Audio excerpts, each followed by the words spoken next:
Dans cette vidéo, nous allons parler du repérage et du traitement du sevrage de cannabis. Le syndrome de sevrage concerne environ 10 à 40% des usagers, surtout en cas de consommation régulière et importante.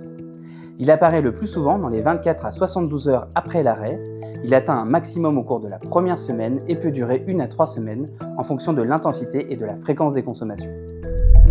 Les troubles du sommeil, eux, peuvent persister plusieurs mois et représentent un facteur de rechute important. Cliniquement, il associe des symptômes psychiques comme l'irritabilité, l'agressivité, l'anxiété, la nervosité, les impatiences, l'humeur triste et des troubles du sommeil avec insomnie ou cauchemar. On observe aussi une diminution de l'appétit, parfois une perte de poids. À cela peuvent s'ajouter des signes physiques tels que la douleur abdominale, des nausées, tremblements, sueurs, frissons ou céphalées. Dans la majorité des cas, les symptômes sont d'intensité modérée et ne nécessitent pas d'hospitalisation, mais ils peuvent jouer un rôle renforçateur négatif et pousser à la reprise des consommations.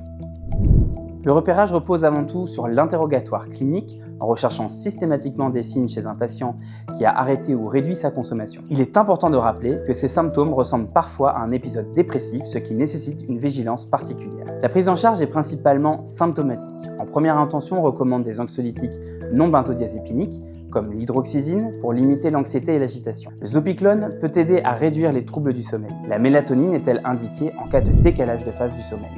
En résumé, le sevrage au cannabis est fréquent, souvent modéré mais inconfortable.